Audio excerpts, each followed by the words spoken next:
This will be economic.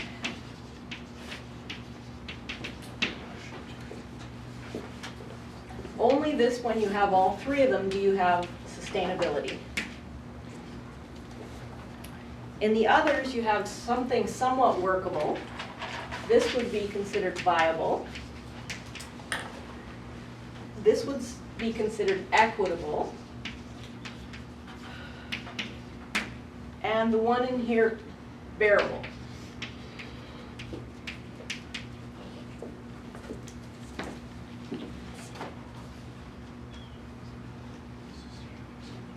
Okay, so because we're talking about something normative, I don't really have any definitive answers. Can you think of examples where we have social sustainability but not environment and economic?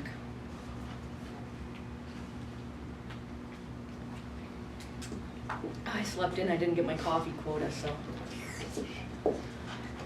I almost had to cancel class as well because my poor little dog, he's had cancer for over a year, so he's at the vet, and she was late, and he's got like butt cancer, and so they've got to do the thumb up the rear end, and anyway, so I was going to stay with them, and then I had to over here. Anyway, he's going to be done pretty soon, so lucky you guys.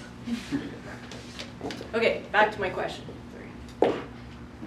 Can you think of an example that's socially sustainable but not other?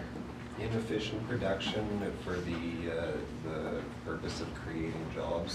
Yeah, you can think of this as what government does quite a lot. We try to make things sustainable, like low-cost housing or job creation.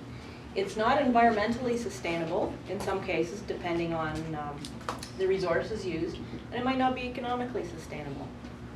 So is it worth it? Should we do that? So you should be able to think of an example for each one of these. What about economically sustainable but socially and environmentally not?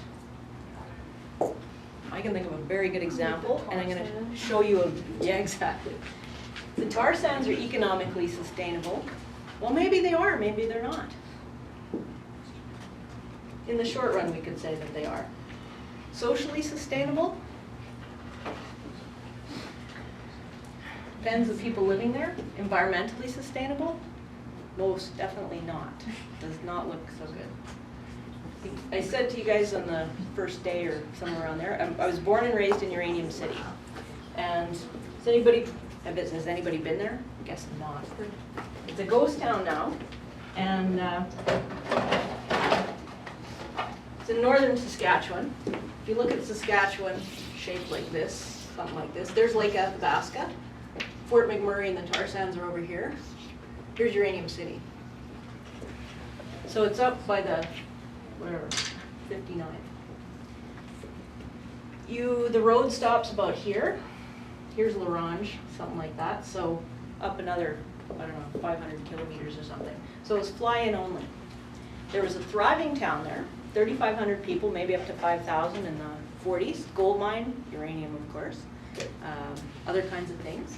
Company town, basically one mine, and they announced a closure in 1981 on December 3rd. And at the end of that school year, thousands of people left. The town today is a ghost town. So a few people live there, like 80 people. I have no idea what they're doing. And you would not believe the destruction. It looks like it was bombed. So I went up in 2001, made a video. So I'm going to bring in the video and show you what it looks like now and some pictures of what it looked like then. And this is an example where, is it socially sustainable? No, because the town was completely wiped out. Environmentally sustainable? There's so much radioactivity there now. SRC is up there looking at Gunner and other mine sites and wondering what to do with the radioactive material, which strikes me as odd, because when we think of sustainability and trade-offs, if you take the radioactive material from here, where practically nobody lives, where are you going to put it? Right? Where are you going to move it? Why would you move it? Why disturb it? So environmentally, you're not supposed to eat the fish there anymore because you wind up with babies with 9 heads and stuff like that.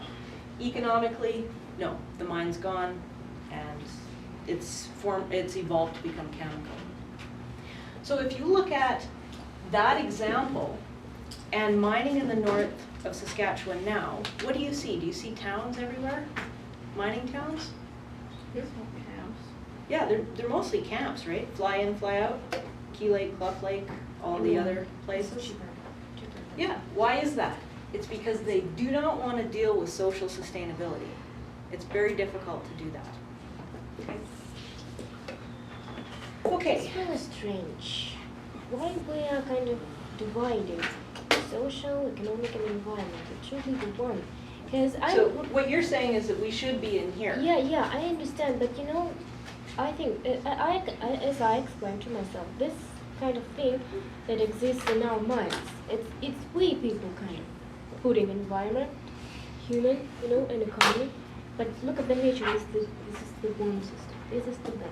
I think you're right. We're working one. Yeah. We're actually in one system, and we have our resources, we have our cultures and our needs and our wants. That's the Maybe reality. That's why we have problems because that's- we are still dividing all this. That's true, but that's where we are, and it's because people are driven by different things. You have companies driven by economic goals, and that's the way it is, right? Those are the incentives. That's how they behave. It's rational, but the environment is something to be used or abused.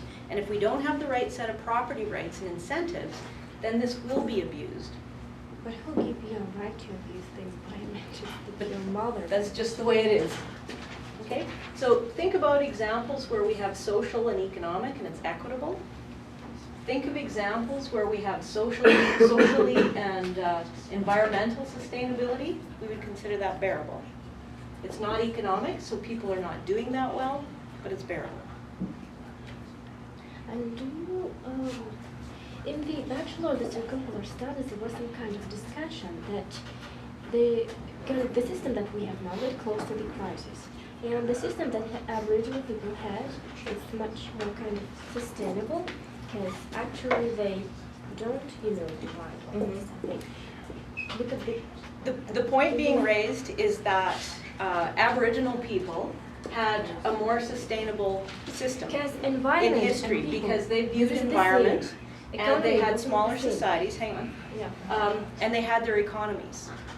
That may be true in one point in time, but what can we say about that now? Yeah, like, how could you ever go back to that is what it is. Like, it's not, I don't think anyone would think that was socially bearable now. No. And Or that's why the economic. society say maybe we need to use the principles of what that existed before. I think Just to do something we like can't that. compare what happened before with the way things are now, and there's one key reason. What is that reason? We talked about it on day one. What was missing back then that required trade-offs and economic decision-making? Technology. Not technology, something else. Greed. Not greed, no, that's not part of it. Scarcity. Think of the population. When we talk about First Nations communities, think about the population versus the land base. Yeah, but they took just exactly that amount they will need, just limiting their life and so on. Okay, so they did, but that didn't lead to unsustainable behavior. Why? Meaning, Why was it not unsustainable There was enough 100 years ago? resources to sustain everyone. Yeah. Like, there's enough land for everyone to have an Yeah. unlimited amount. There's enough animals to trap and eat and but they drive live off thousands cliffs of years and ago. whatever. So They you've live got a thousands of society, years ago. hang on, you've got a society that's relatively small. You've got an environment where we've got resources that are not scarce. When you have enough to go around, you don't have to make a decision. And an economic system such that they traded and engaged in certain economic activity, that was sustainable. But today, we can never go back to that. Today, we have a society that's quite vast. We have scarcity in the environment. You can look at all kinds of things. Fur-bearing animals, caribou, various, for whatever reasons, there's scarcity. And the economic situation has changed. And if we go back to what I had on the board before, it's because of this idea of consumption. People do not want to live the way they lived 100 years ago. Give them a choice and you say you can have this kind of a dwelling, or you can have this kind of a dwelling with TV and all the amenities. People are going to choose the higher level of welfare. And I mean welfare in terms of well-being. That's the problem.